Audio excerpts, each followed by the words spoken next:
Two people walk into a doctor's office, same age, same height, the exact same number on the scale. One of them is perfectly healthy, the other is quietly heading toward type 2 diabetes, a fatty liver, and heart disease, and has no idea. So what's the difference between them? It's not on the scale, it's hidden deep inside the body, and today I'm going to show you exactly how to burn it off.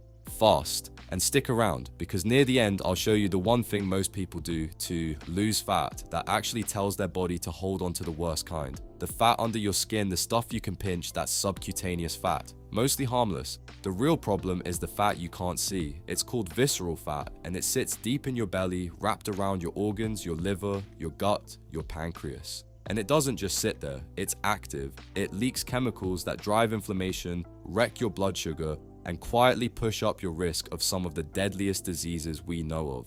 But here's the good news. Because visceral fat is so active and so close to your blood supply, it's also one of the fastest types of fat to lose. Once you stop guessing and start targeting it. 2 foods, 1 type of movement. Let's get into it. Everything you eat is doing one of 2 things to your visceral fat, feeding it or starving it. And the first thing that starves it is color.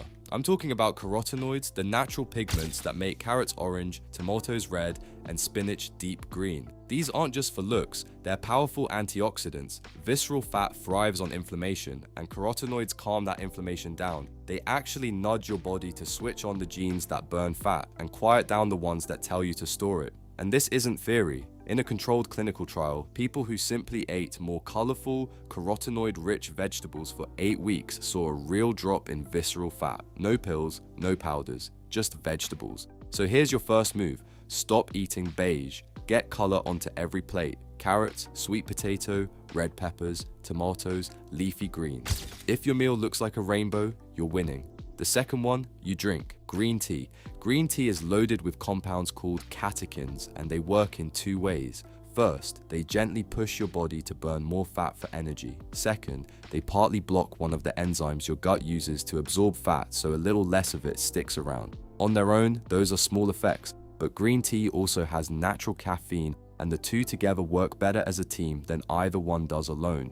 In one trial, people taking a strong daily dose of catechins for 12 weeks lost a meaningful amount of visceral fat.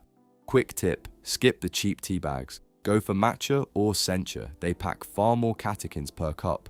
Now here's where it gets interesting. Fix your diet and you'll lose weight.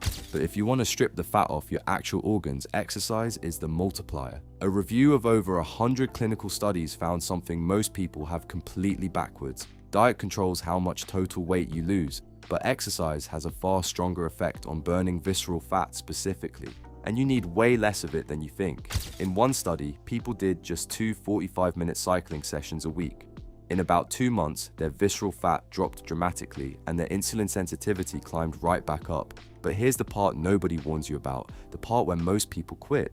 In that same study, the scale barely moved. Let me say that again because it matters. They were burning the most dangerous fat in their body, and the number on the scale stayed almost exactly the same. I'll be honest, I used to start every morning by stepping on a scale and letting one number decide my entire mood. Total mistake. The scale can't tell the difference between fat, muscle, and water. It just hands you one dumb number. So if the scale is stuck, but your genes are getting looser, you are not failing. You are winning. You're trading invisible, dangerous fat for lean, healthy tissue. Stop letting a piece of glass on your bathroom floor run your life. Okay, so what's the fastest way to actually trigger this? A review of more than 80 trials landed on 2 clear winners: vigorous aerobic exercise and HIIT, high intensity intervals. Keep lifting weights to hold onto your muscle. That part matters. But if your goal for the next 90 days is killing belly fat fast, you turn up the cardio. Here's the whole protocol. And it's simple on purpose, 2 to 3 sessions a week, at least 45 minutes each, hard enough that you're breathing heavy around 70 to 80% of your max effort. No fancy watch? Use the talk test, it's foolproof. If you can hold a full conversation while you train, like you're casually chatting on the phone, you're going too easy, push harder. But if you can only gasp out 3 or 4 words before you need to grab a breath, that's the zone. That's exactly where visceral fat starts to disappear. And one last thing, forget chasing the perfect plan. The fancy routine you dread and skip will always lose to the boring one you actually show up for. Consistency beats perfection, every single time. Remember that thing I promised you at the start? The mistake that makes everything worse? Here it is, starving yourself. Exercise is dose dependent. The more you consistently put in, the more fat you burn. But crash dieting is not. Cut your food too hard and your body panics, your metabolism slows down, and your body actually clings to its visceral fat to survive. So don't starve yourself. Eat enough to feel human. Stay in a small, comfortable calorie deficit and let the movement do the heavy lifting. So to burn the most dangerous fat in your body, fast, eat the colors, drink the green tea, get winded 2 or 3 times a week, and stop trusting the scale. Do that consistently, and the fat you can't see will be the very first to go. Stay patient, stay consistent, and I'll see you in the next one. This video is for general education, not medical advice. Talk to a doctor before changing your diet or starting a new exercise program.